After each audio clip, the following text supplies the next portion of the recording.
Bismillahirrahmanirrahim. Alhamdulillahi rabbil alamin wassalatu wassalamu ala nabiyyina Muhammad wa ala alihi wa sahbihi ajma'in. Allahun e madhruar e falenderojmë, përshëndetje për zemrat e pejgamberit sallallahu alaihi wasallam. Ja dërgojmë dhe sesat musliman që ecën pas rrugës së pejgamberit sallallahu alaihi wasallam. Vazhdojmë me temën e radhës, tema që ka sjell autori, Allahu e mëshiroft, 122, kur shprehim habi dhe kur diçka na gëzon.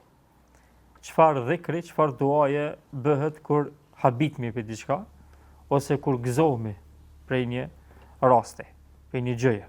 Dhe këtu i ka sjell dy forma ose dy mënyra të dhikrit, ose me thon subhanallah, ose me thon Allahu akbar. Këto janë dy forma që i përdor për pejgamberit sallallahu alaihi wasallam dhe janë saksuar në për hadithe të ndryshme. Njëri prej haditheve është rasti i Ebu Hurajrës radhiyallahu anhu, që një herë ka taku pejgamberin sallallahu alaihi wasallam dikur me një rrugë për rrugëve të Medinës, dhe pastaj Ebu Hurajra ka nuk është afruar te pejgamberi, ka shku. Dhe pejgamberi është çudit me veprimin e tij. Pastaj kur është kthy Ebu Hurajra, ka thënë pejgamberi, ku ke, çka ndodhi me ty? Thotë, nuk isha i pastër, domthonë isha xhunub dhe nuk desha që të rri me ty. Pastaj pejgamberi thotë, subhanallah, el mu'minu la yanjus. Subhanallah, e përdor shprehje, në formë çuditës, muslimani nuk është i papastër asnjëherë. Mund të mos i papastër, domthonë kështu, po në realitet njeriu, nëse është domthonë me besim sakt te Allahu azza wa jall, ai është i pastër në brendësinë e tij. Po kjo ka qenë edukat domthonë prej Ebu Hurajrës radhiyallahu anhu, e që pejgamberi ka përdorur në këtë rast fjalën subhanallah në aspektin e çudisë, që thot habis, që thot Imam Nevaviu.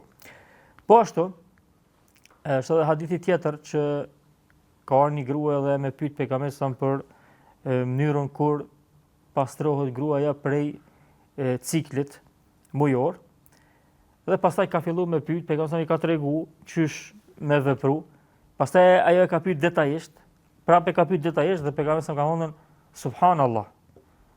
U çudi, domethënë se ja ka sqaruar shumë lehtë, shumë thjesht, shumë mirë, dhe ajo prapë ka bërë pyetje për njëjtën temë dhe pejgamberi ka përdorur këtë shprehje subhanallah. Po ashtu për këtë hadith Imam Nevaviu thotë se kjo është argument se kur të shohim diçka ose kur të jenë diçka që na çudit, na habit, çysh dikush pjas sqaron një diçka dhe s'e merr vesh, lejohet me thon subhanallah. Kjo çështja është e thjeshtë, ose subhanallah, kjo çështja është e lehtë ose kështu me radhë. Kurse fjala Allahu Akbar është përdorur në disa hadithe për pejgamberin sallallahu alajhi wasallam. Një prej haditheve është kur e kanë përdorur shokët e pejgamberit sallallahu alajhi wasallam, kur pejgamberi ka treguar për musliman që do të jenë në xhenet. Ka treguar se një numër i vogël i njerëzve do të jenë në xhenet. Pastaj ka thonë unë llogaris se ju do të jeni 1/4 e xhenetit. Domthonë muslimanët që vinë mas Muhamedit alayhis salam do të jenë 1/4 e këtë banorëve të xhenetit. Pastaj shokët e pejgamberit ka thonë Allahu Akbar. Kanë bë tekbir.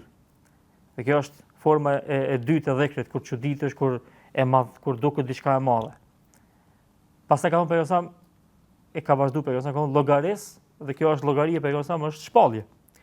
Llogarisë do të jeni 1/3 e xhenetit. Pastaj ato prapë kanë bë tekbir, Allahu Akbar. Pastaj pejgamberi sallallahu alajhi wasallam ka thonë llogarisë do të jeni gjysma e banorëve të xhenetit. Pastaj ato kanë bë tekbir, Allahu Akbar, dhe këtu është ndal pejgamberi sallallahu alaihi wasallam. Këtë hadith po ashtu Imam Nevaviu kur e sjell dhe disa dietar të tjerë thonë se është argument që kur thot dikush diçka të çuditshme, diçka të habitshme, diçka që ty ta zgjon vëmendjen dhe korreshtën, me thonën Allahu Akbar. Pra në këto dy forma thuhet Allahu Akbar ose subhanallah kur të çudit diçka ose kur të gëzon diçka. Kur je diçka në gëzim, thu Allahu Akbar prej lajmit të mirë që e dëgjon. Dhe kjo që shtat domthon ka ndodhur edhe për pejgamberin sallallahu alajhi wasallam edhe prej shokëve të tij. Wallahu ta'ala a'lam. Allahu di më së miri.